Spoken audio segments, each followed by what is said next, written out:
Lu Chaoge declares that if that lowly thing dares to act recklessly, he will mince him into pieces. Luo Bing nervously stammers over whether he means what she suspects, but Lu Chaoge sternly orders her to shut her mouth, warning that another word will get her kicked out of the sect. Luo Bing immediately wonders how she could even come up with something so weird. After all, the young lord's body is something she has secretly peeked at for years, and no one can steal it away. Suddenly, a massive winged beast swoops across the sky above them. Lu Chaoge raises his hand against the powerful wind as the giant creature flies past at incredible speed, carrying a female warrior who casually drinks wine atop the soaring beast. Lu Chaoge stares upward in surprise and calls out to his master, but the giant beast is already speeding toward the distant horizon, bumping Chen Xiao off his sword along the way. Lu Chaoge is shocked, reflecting that this is not the time for them to meet yet. Still, since she has appeared in this district, their paths are bound to cross one day. Meanwhile, Xiao Chu bets that Chen Xiao's head will land first, and Lu Dongli enthusiastically agrees. High above them, Chen Xiao rapidly plummets from the sky before crashing headfirst into the hard ground. Xiao Chu and Lu Dongli immediately celebrate and clap together while Chen Xiao pleads for someone to help him. Over at the Gungjin sect, he too complains that they have been avoiding the issue without reaching a decision and demands to know just how much they are really willing to give in to the Mo sect. One of the elders proposes a plan to offer resources and get on their good side without losing too much. After being urged to stop hiding such a great plan and speak quickly, he suggests making a small sacrifice on their side by personally sending some good-looking disciples over. The others can hardly believe he is serious, and once they confirm that he is, they immediately urge him to die on his own instead of dragging them down with him. Meanwhile, Lin Long explains the situation to her disciples while remarking on the nature of men. In her view, there is no man who cannot be dealt with using a body, and if one body is not enough, they can simply use two. The disciples wonder who they should choose, reasoning that such an important task requires a woman refined both inside and outside. Shen Qingqing eagerly offers herself, confident that she can deepen their intimacy since she has already met him before. Lin Long scowls at her, secretly cursing her for never considering giving her sect leader the opportunity. In her mind, she is clearly trying to seize the dependable backing for herself, which practically deceives their ancestors. Shen Qingqing excitedly believes her master will definitely choose her and welcomes the storm to rain upon her body. Just then, a flying sword suddenly arrives, leaving Shen Qingqing surprised. She identifies it as a flying sword message and suspects it must have come from her master's friend among the middle 100 sects, wondering why a message would arrive now. Lin Long inspects the sword message and immediately celebrates its perfect timing. Her efforts to form that friendship have not gone to waste, so she urges everyone to hurry along and discuss the matter with the Gangjin sect leader. The two reveal that a disciple from the Sword Sect, who is also the direct disciple of the second elder, is visiting their sect for fun, making it obvious that a major opportunity has arrived. He too and Lin Long immediately exclaim that their chance has finally come. He too announces that the matter of handing over their resources to the Mo sect will be set aside for now, then commands everyone to find the direct disciple from the Sword Sect at all costs, no matter what methods they have to use.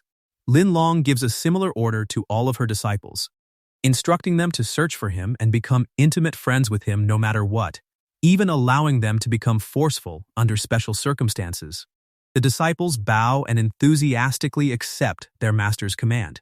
The female disciples are instantly excited, believing their chance to rise has arrived.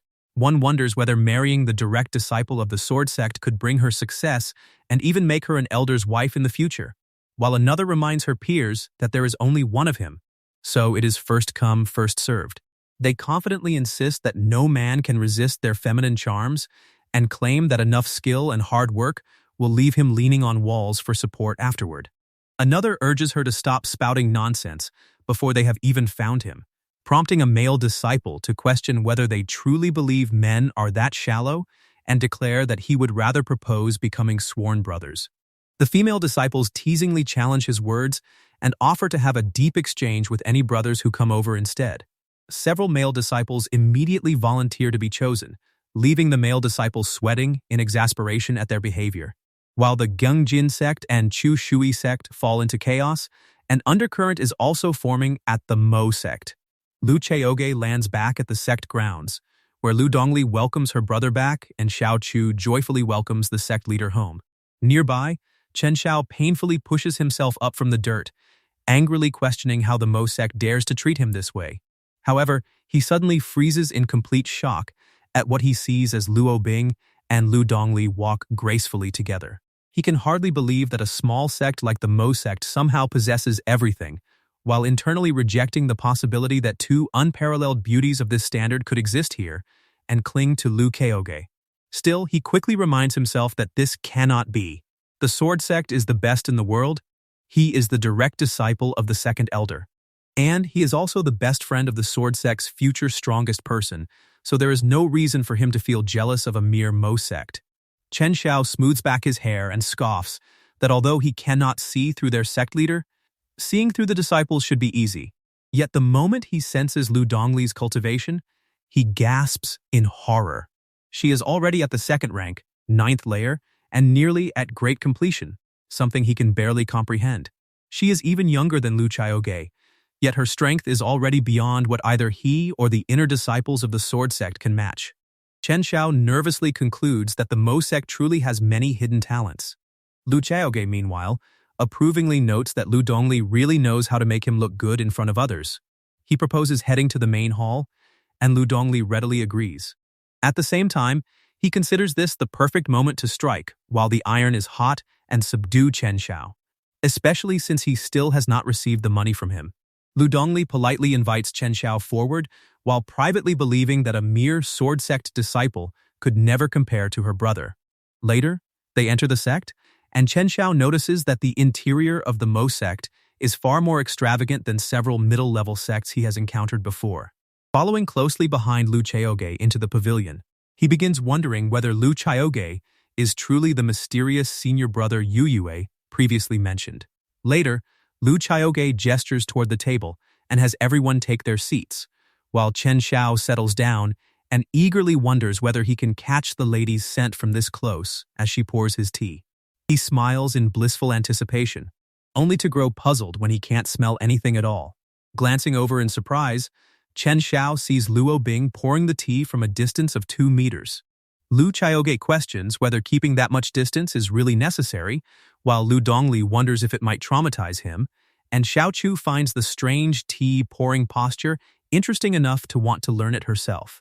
Chen Xiao can only sigh, reasoning that since she appears pure as jade, she probably treats other men the same way, so there's no point overthinking it.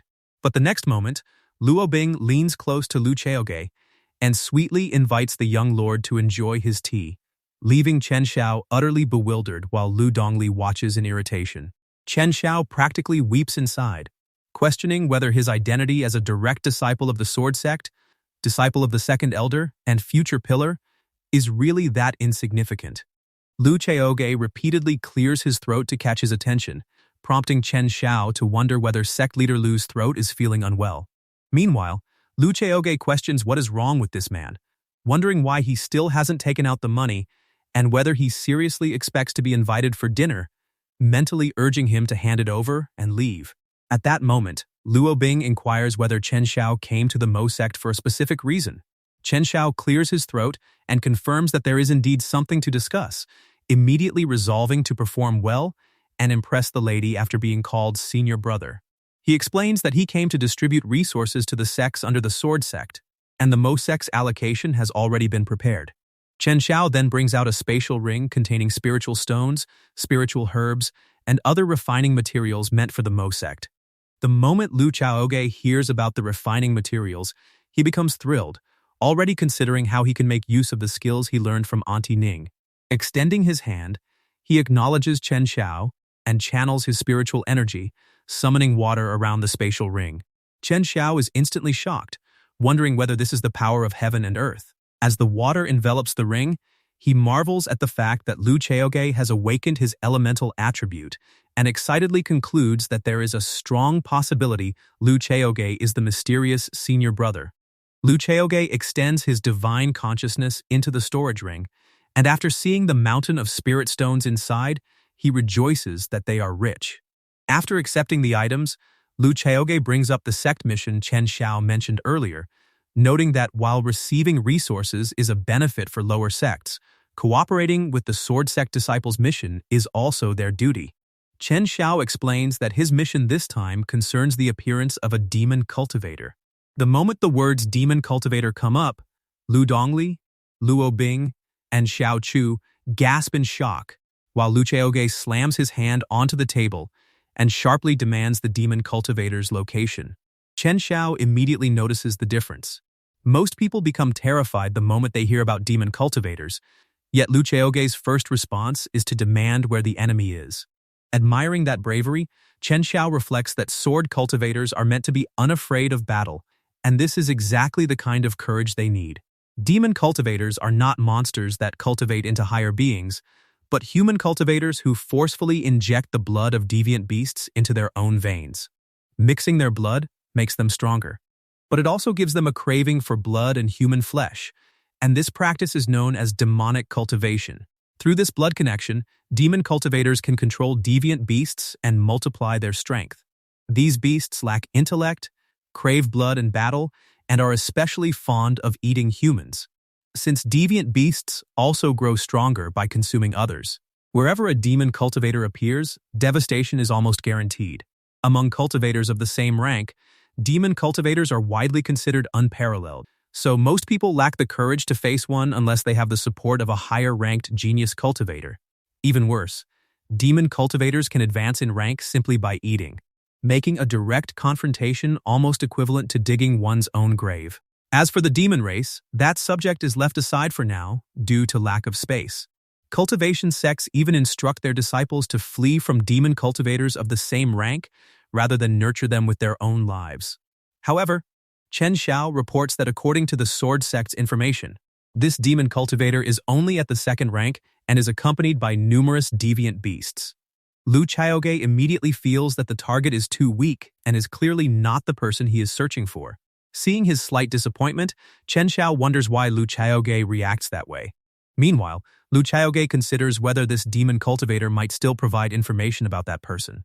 He offers Chen Xiao his help if needed, while privately deciding that he has to go regardless.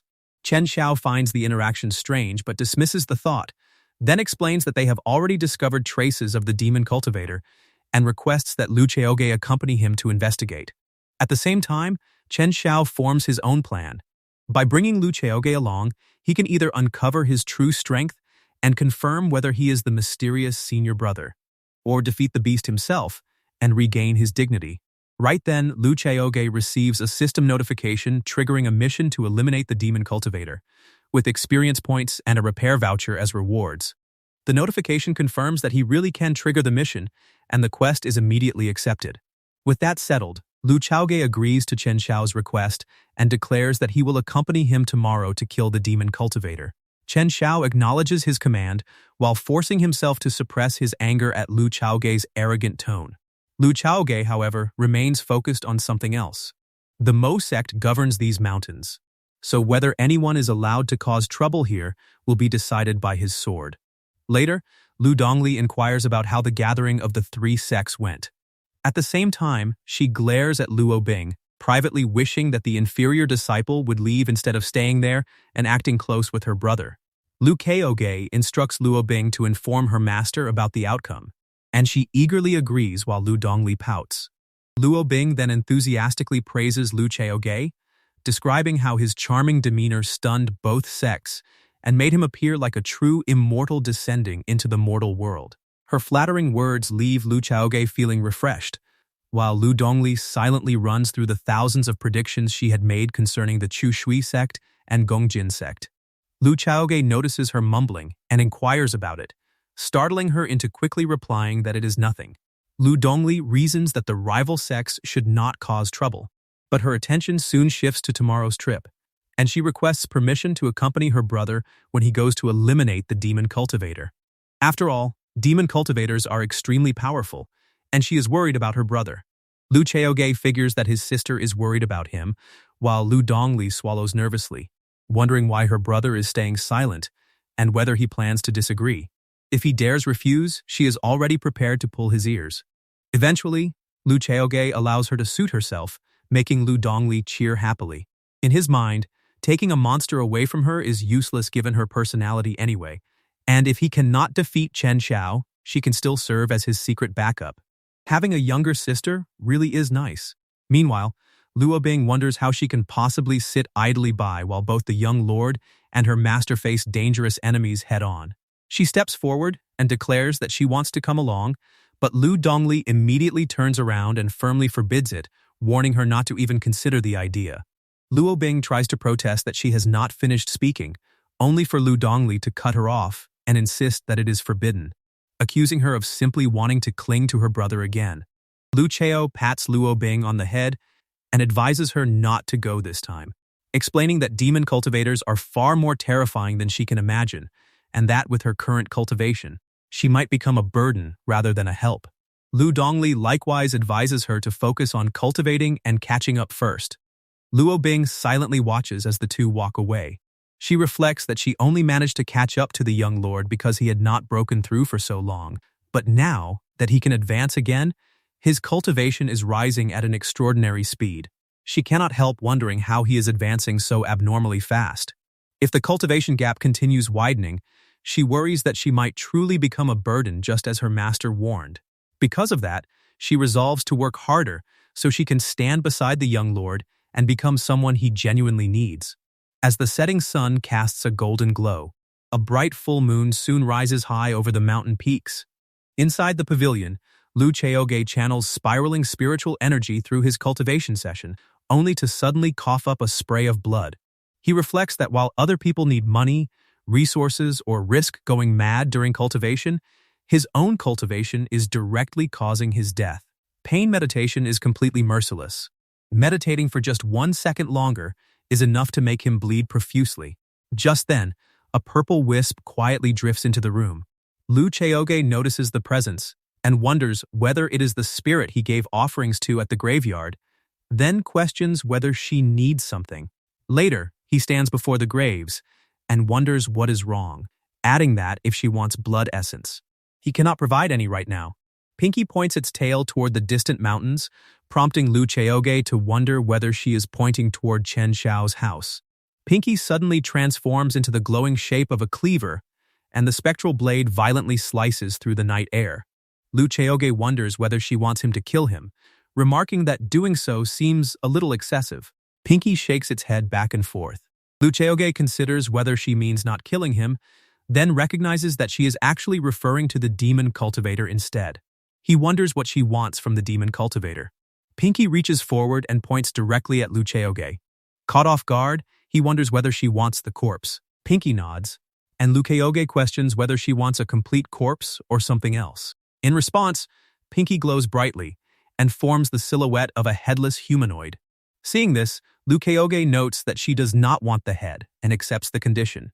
Still, he reminds her that demon cultivators are extremely strong, and even he would have to use his full strength against one. Under those circumstances, requesting that he only behead the target comes with an additional charge. He then warns her against pretending to malfunction again, making it clear that without an extra payment this time, he will not take the job. To his surprise, Pinky suddenly produces a scroll. Lu Chaoge gasps and immediately reaches forward, demanding that she hand it over.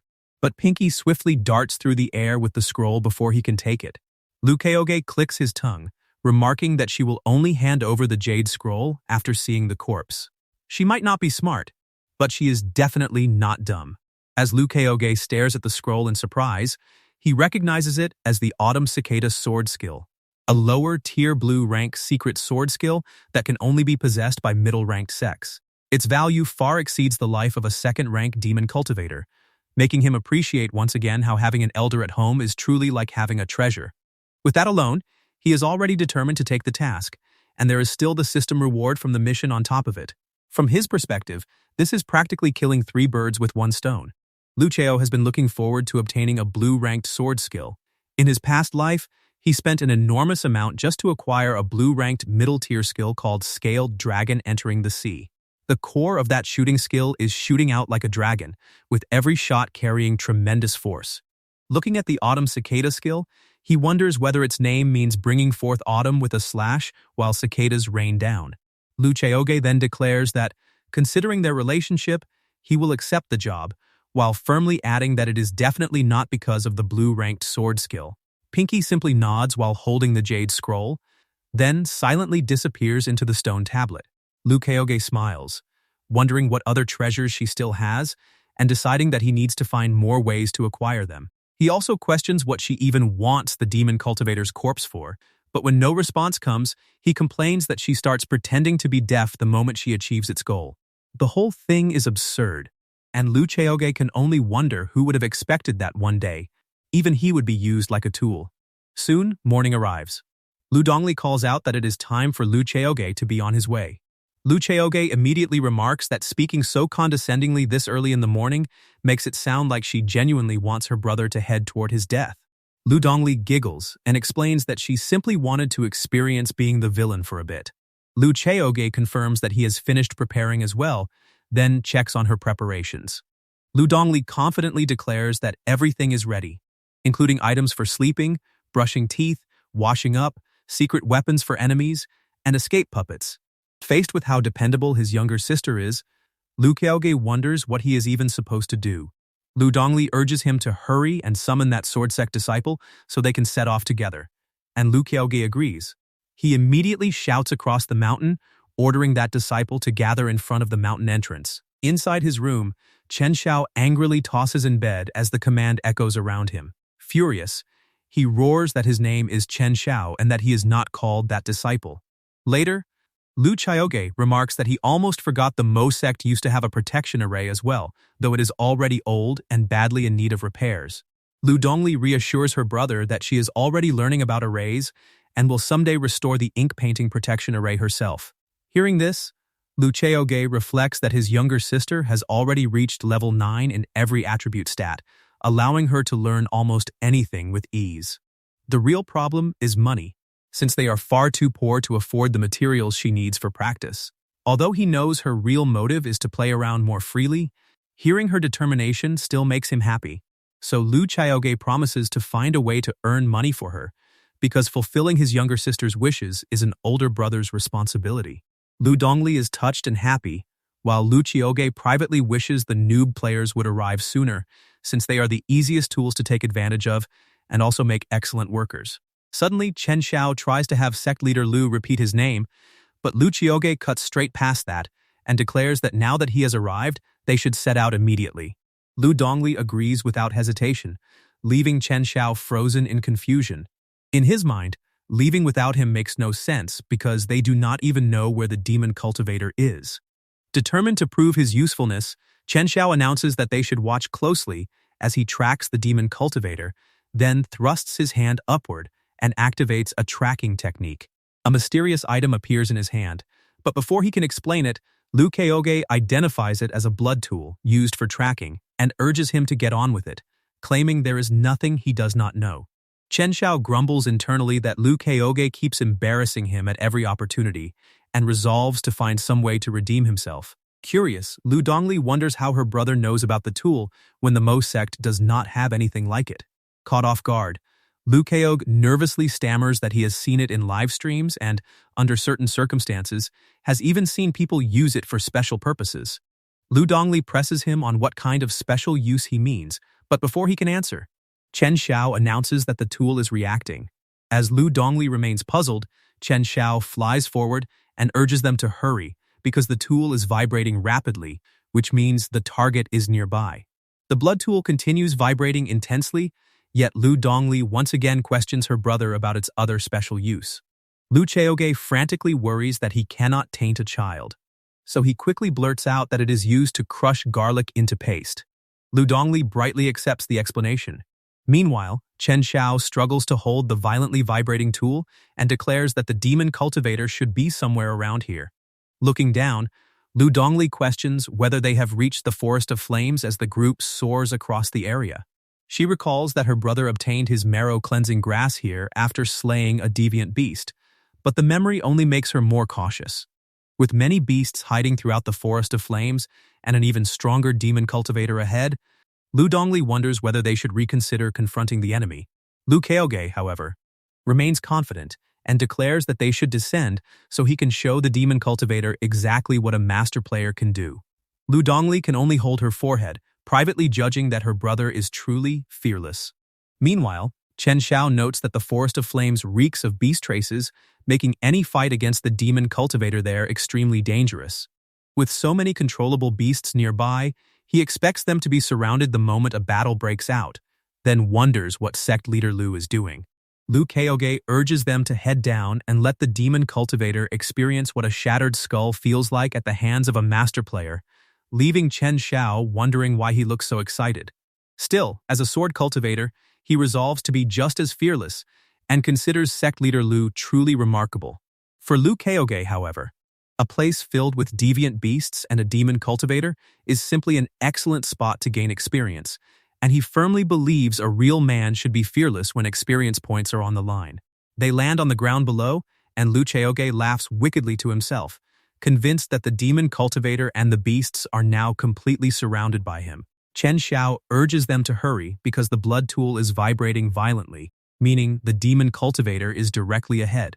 Lu Chaoge immediately orders him to lead the way, while Chen Xiao grumbles inwardly that he will reveal his true strength later. Even middle-ranked sect leaders would not dare order him around like this, yet a mere lower-ranked sect leader somehow does it without hesitation. Monstrous beasts silently lurk among the surrounding trees as the blood tool pulses with increasingly violent energy. Chen Xiao warns that they are extremely close and urges everyone to remain careful.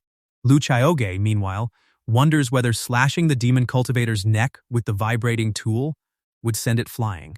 Before lamenting that if the Mo sect had owned something like this in the past, he might have been able to track down the demon cultivator who killed his parents. He also reflects on how deviant beasts consume one another, making the ancestors' task difficult because they do not simply eat brains.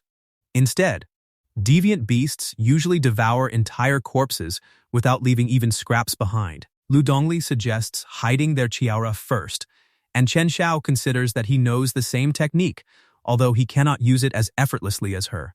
With their chiaura concealed, he proposes moving closer and launching a sneak attack. Lu Chaoge firmly stops him. Chen Xiao questions what he is doing and why he would prevent a sneak attack when it could secure their victory.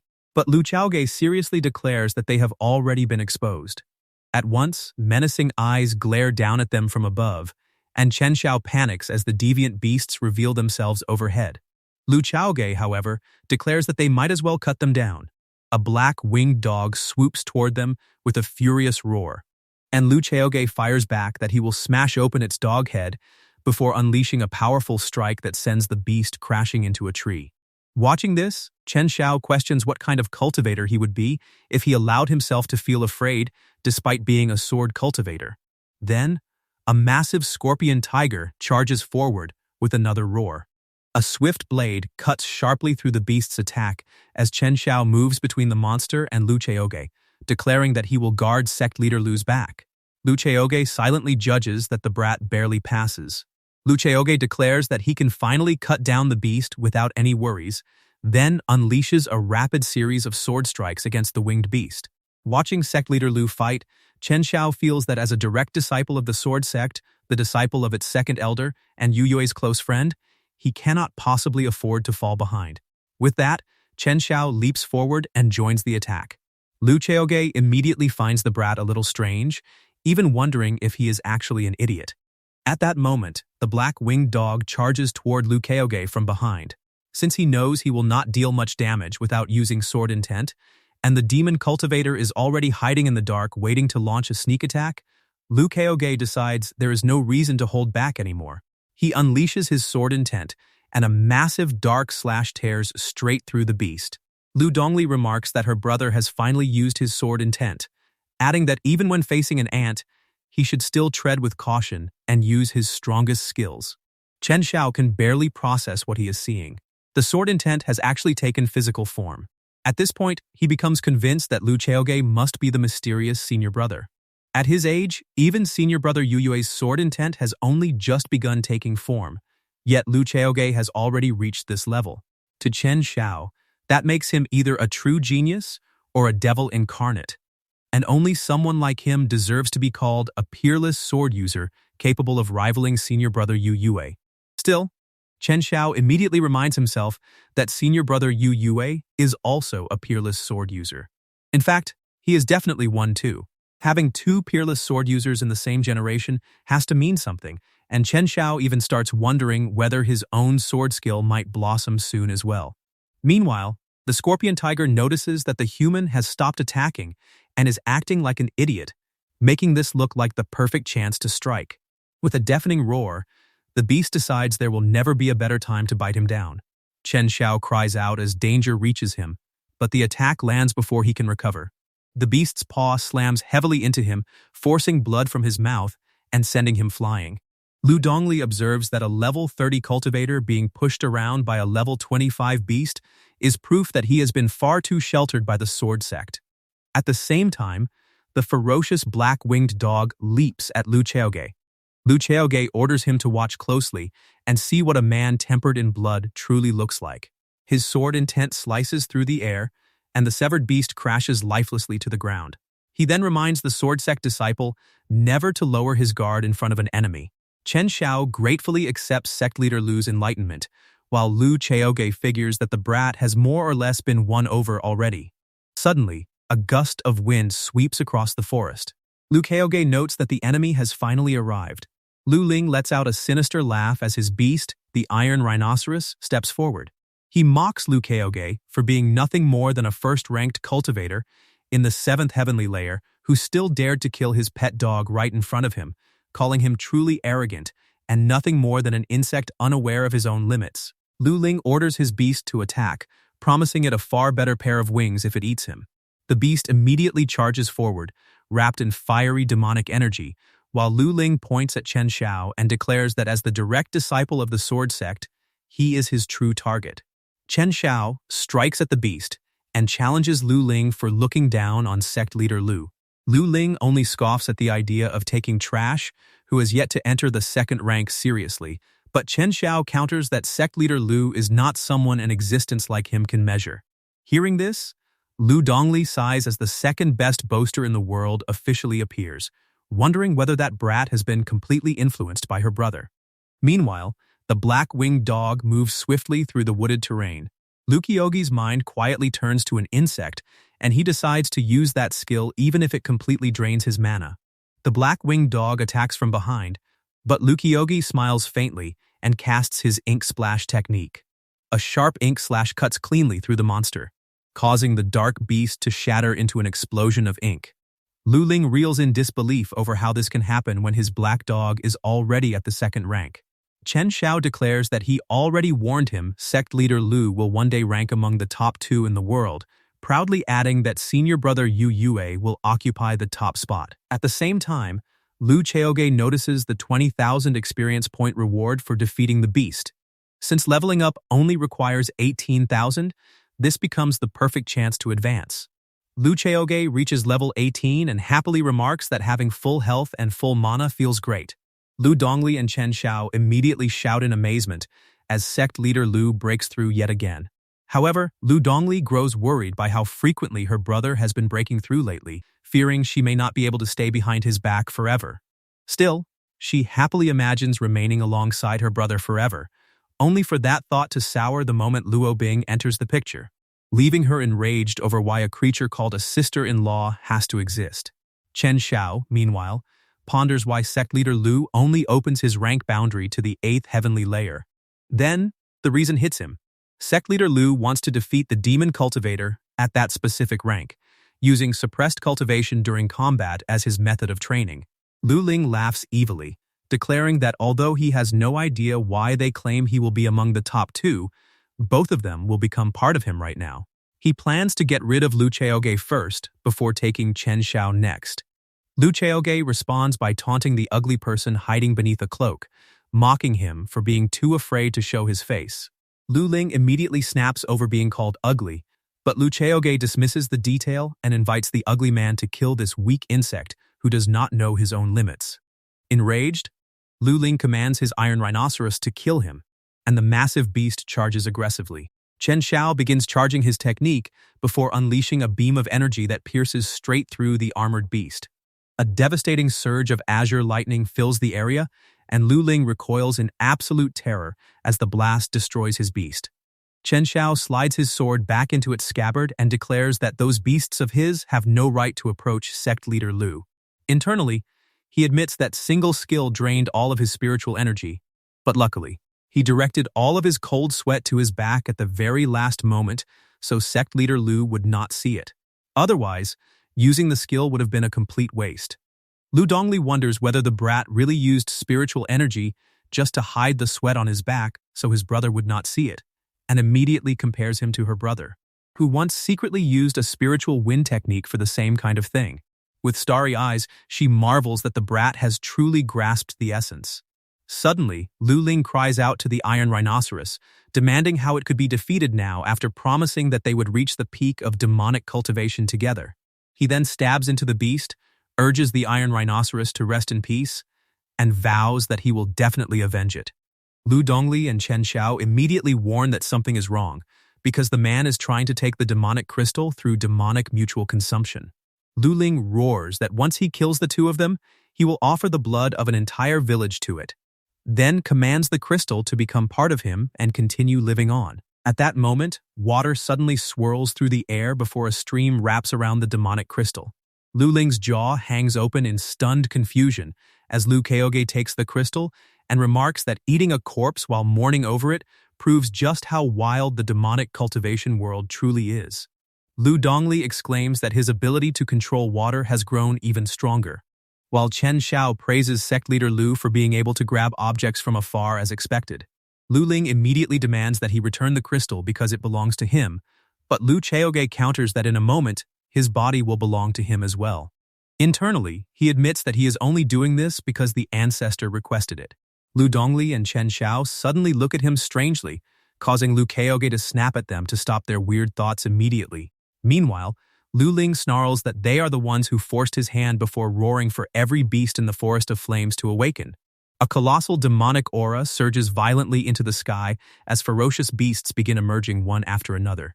Chen Xiao cries out in panic that all the beasts have awakened and warns that if they do not stop him, they will have to face every single one.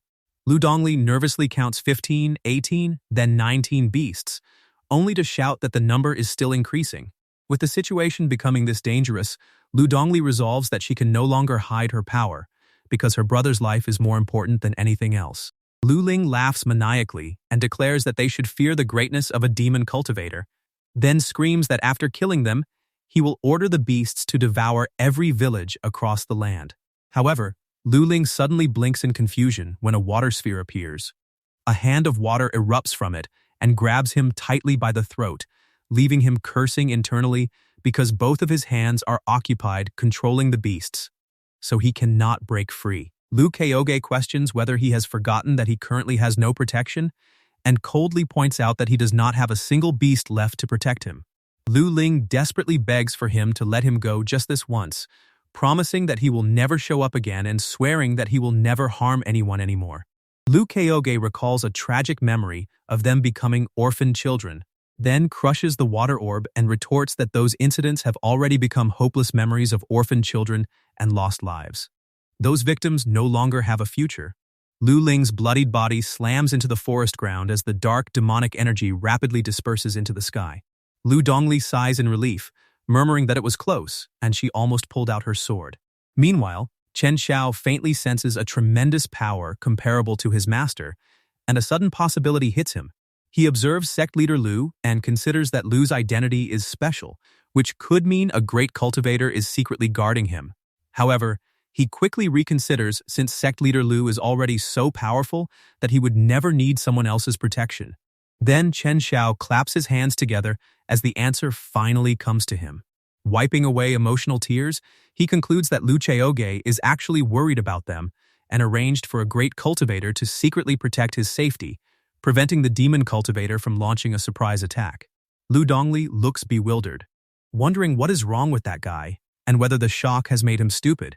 She can hardly believe that a direct disciple of the Sword Sect could be seriously ill like this.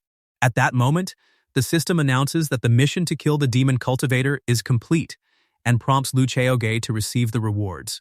He internally confirms yes. Since Chen Xiao was only a tool in the fight, Lu Chaoge's solo kill earns him 50,000 experience points, followed by another 45,000 experience points and a yellow-ranked treasure item voucher.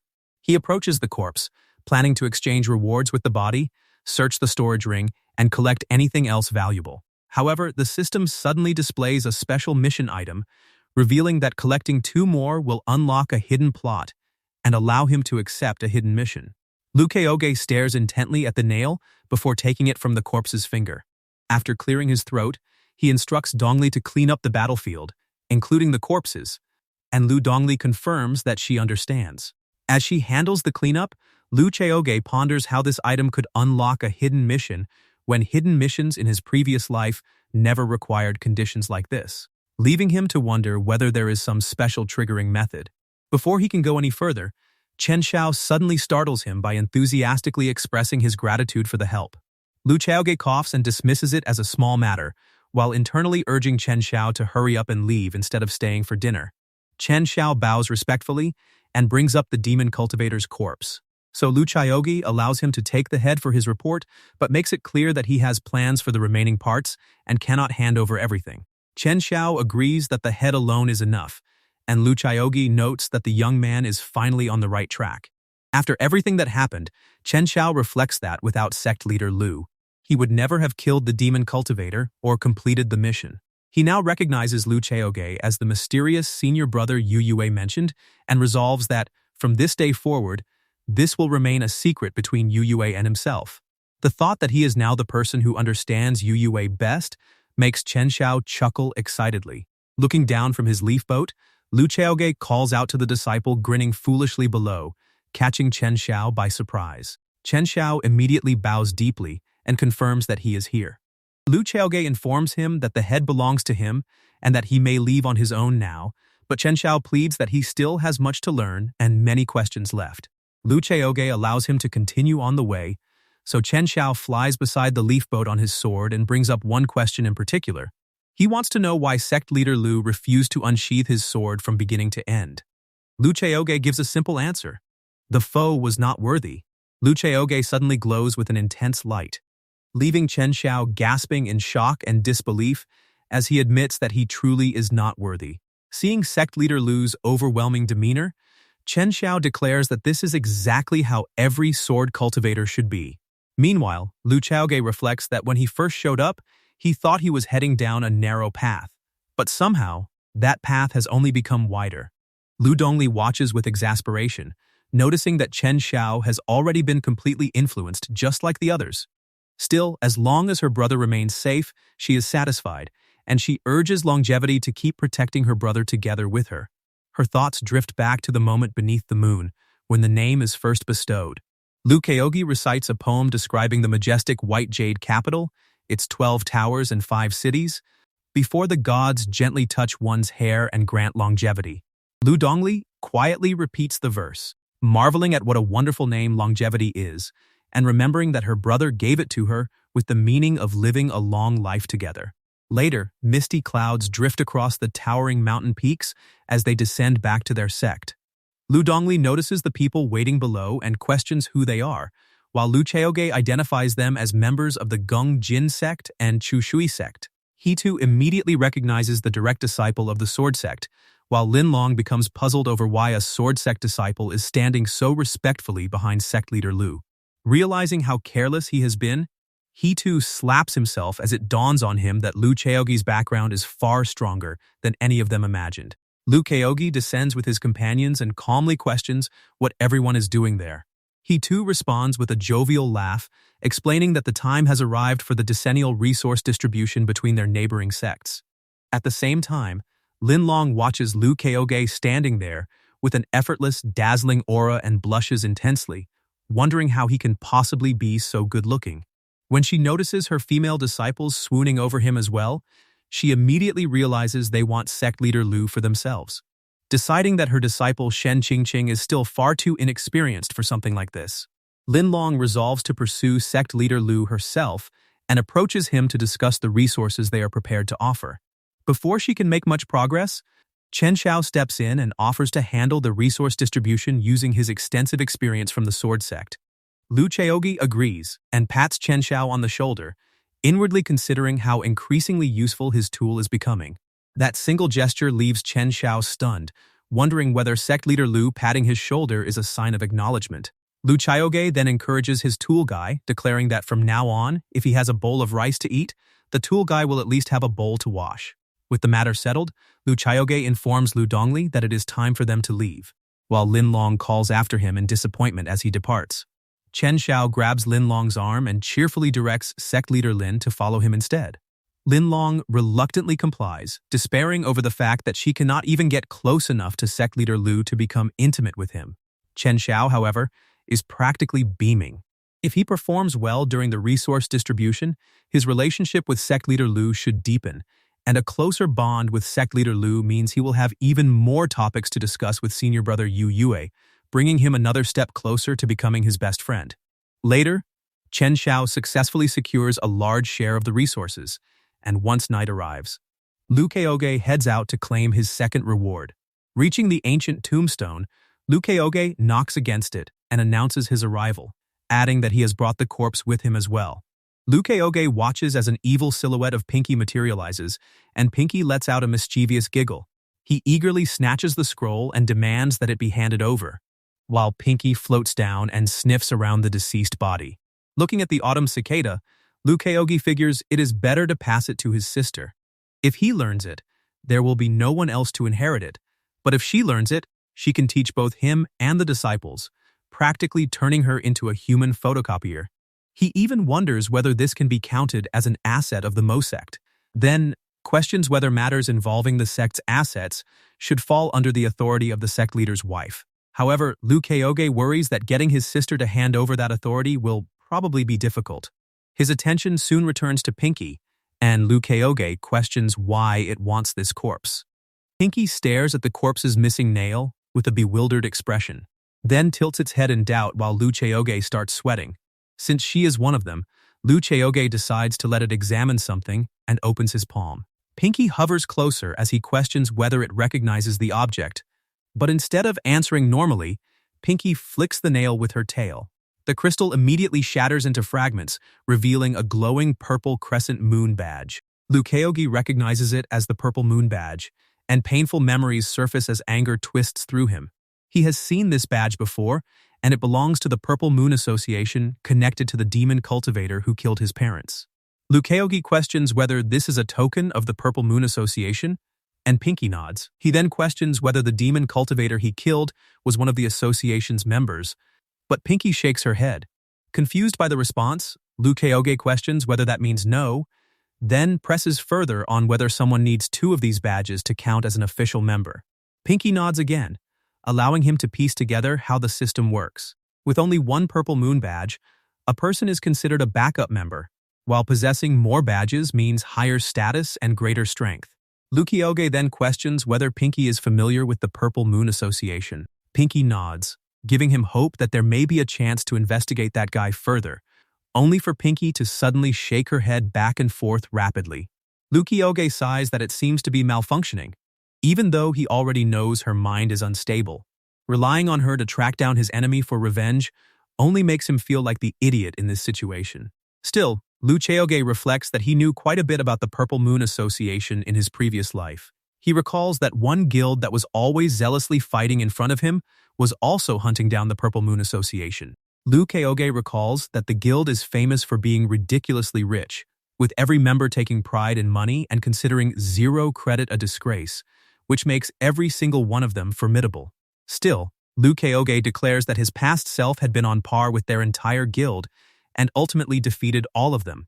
He even remembers once warning them not to use their entire family's assets to challenge his allowance, a remark that stunned everyone because he was unmatched under the heavens. However, his conscience suddenly questions whether he is forgetting the main point, specifically what happened with the Purple Moon Association. Lu Chaoge sighs that this is everything he remembers about the Purple Moon Association from the past, wondering whether they really believe he would not want to recall more if he could. He then holds out the badge and questions whether this is actually what Pinky wants, and she nods. Lu Chaoge quietly stares down at it before explaining that he can give it to her. But he might need the item again in the future, so she will have to lend it back when that time comes. Pinky agrees.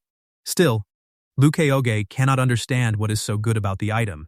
He then questions whether Pinky knows where else he can get purple moon badges, explaining that unlocking the hidden mission requires 2 of them, so any clue about where to find more would be useful.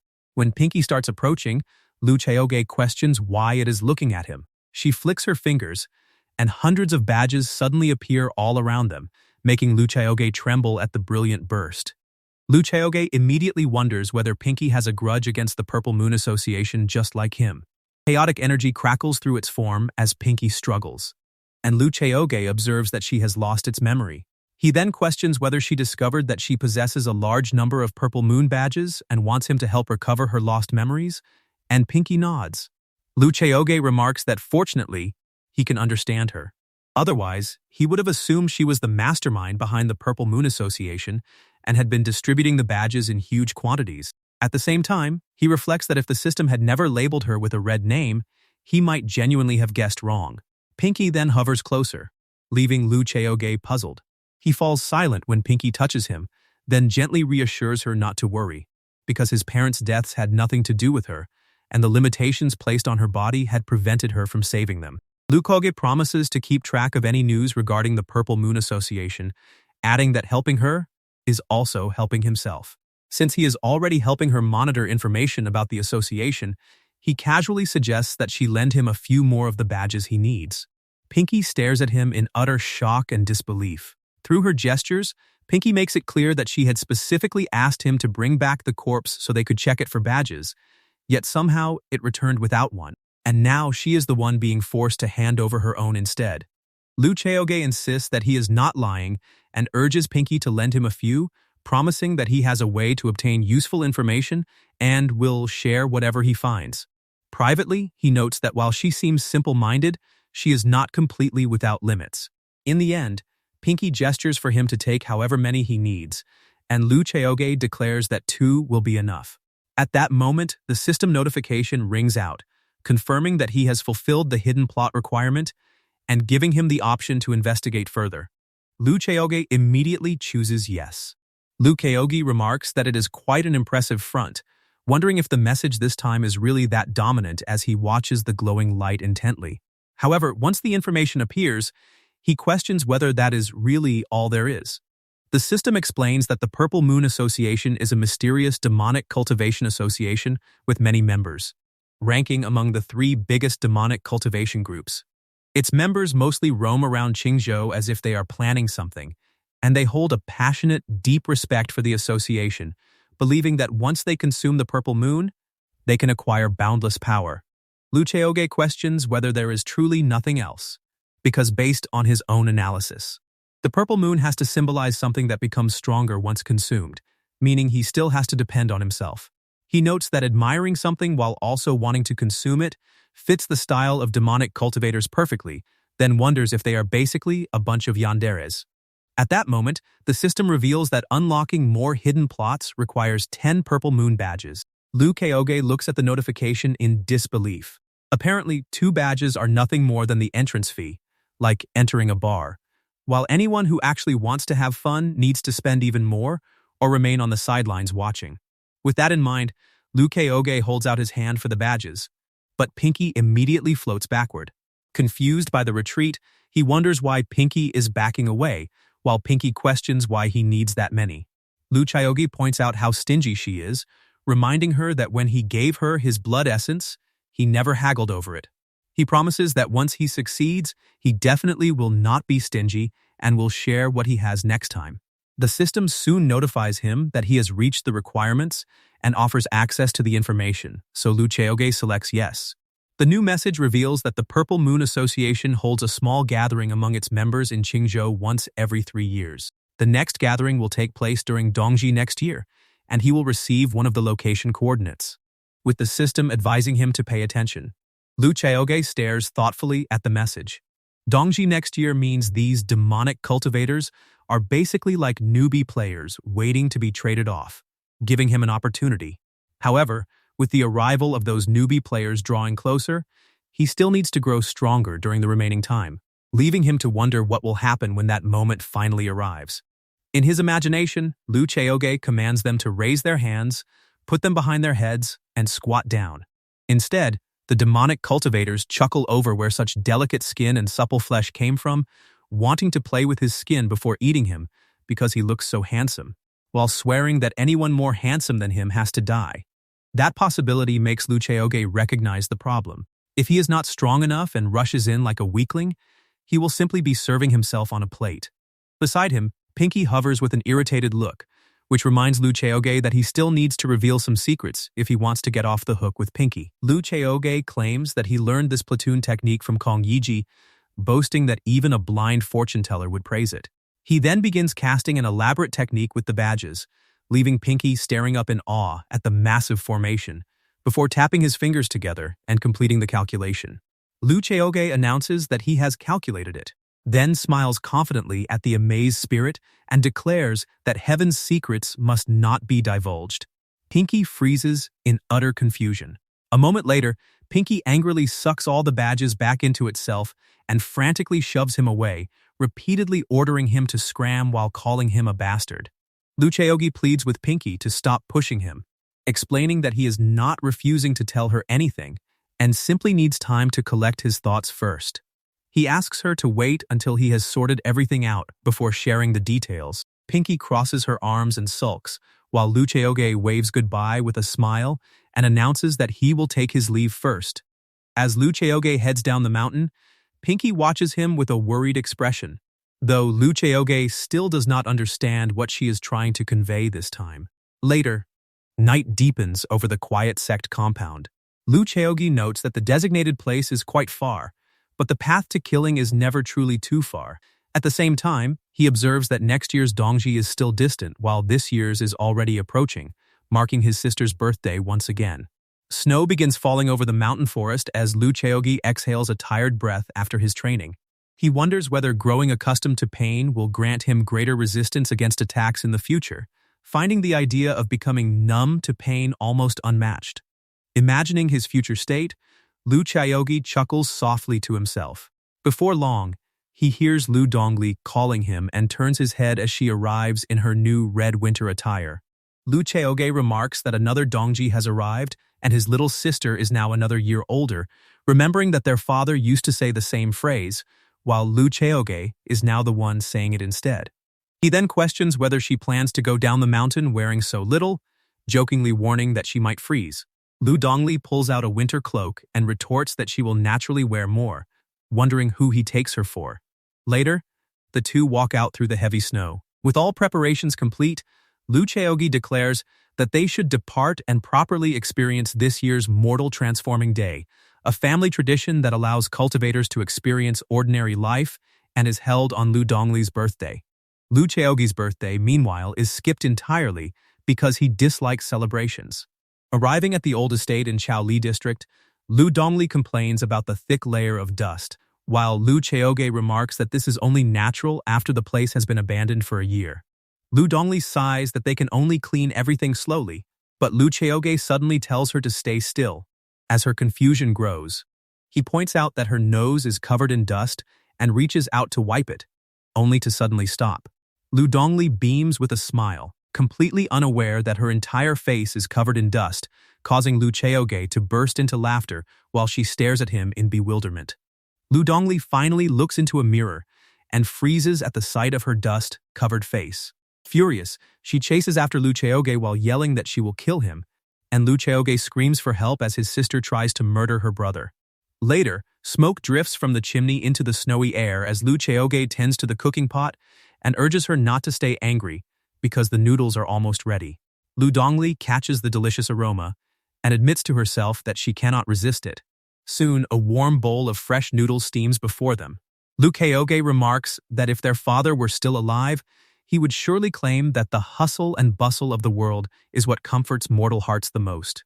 Lu Dongli sighs and adds that their father would also say everyone eventually returns to the simplicity of life, no matter how lofty their ambitions become. Both of them sigh in nostalgic reflection before Chaoge hands her a warm snack, claiming that he bought it for her while he was on his way to purchase salt. Lu Dongli happily thanks her brother with a bright laugh, while Chaoge silently reflects that it was not along the way at all, and he simply wanted to buy it for her. Chaoge reaches his hand toward Lu Dongli, but just as it hovers above her head, he freezes. He almost forgets that little Lizzie is all grown up now and would get mad if he patted her head again. Lu Dongli looks at him and pauses before affectionately leaning her head under his hand. Lu Chaoge looks down at her with a gentle gaze, and she hums happily as he pats her head.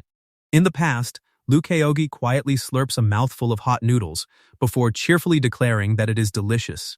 The family sits together outside their home as Lu Qingfeng remarks that the hustle and bustle of the world is the most comforting thing to mortals' hearts, adding that no matter how noble their dreams may be, they ultimately return to the simplicity of life. Lu Qingfeng then complains that he is always stealing his thunder, while Lu Chaoge laughs and wonders whether he does not resemble him. Lu Chaoge laughs and remarks that he has no choice since he is his son, while young Lu Dongli sneakily reaches for his bowl. The moment she steals his egg, Lu Chaoge cries out over it, only for her to giggle happily while eating it. Lu Chaoge instructs Lu Chaoge to hurry and eat his noodles, then places another fried egg into his bowl. Lu Chaoge immediately shouts at Lu Dongli that mother gave this one to him and orders her to go away, while Lu Qingfeng and Lu Chaoge laugh together as they watch them. Presently, Lu Dongli hums happily while enjoying her bowl of noodles, and Lu Chaoge wonders about pinching her cheeks a little, fondly imagining himself pinching and poking those chubby cheeks. However, he reminds himself that Dongli is an adult now, so he has to consider her feelings too. The siblings quietly sit together beside the warm campfire until Lu Chaoge softly calls out to Lu Dongli. Still slurping her noodles, she wonders what he needs, and he warmly wishes her a happy birthday. Lu Dongli smiles brightly and thanks her brother. However, Lu Chaoge reflects that Dongji next year will not be as peaceful as this year's, resolving that he will definitely take revenge for their parents.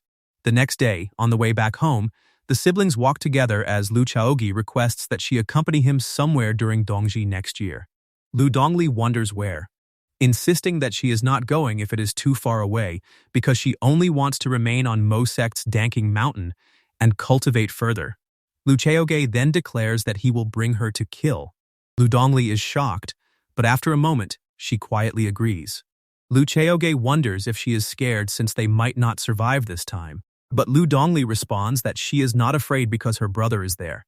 He then explains that they need to hurry because there are still many things they have to do, including increasing their strength and expanding their sect before a new wave of disciples arrives. At the same time, the system reveals that only 250 days remain until Tianxuan World's beta testing, when players will soon log into the game and enter Tianxuan World.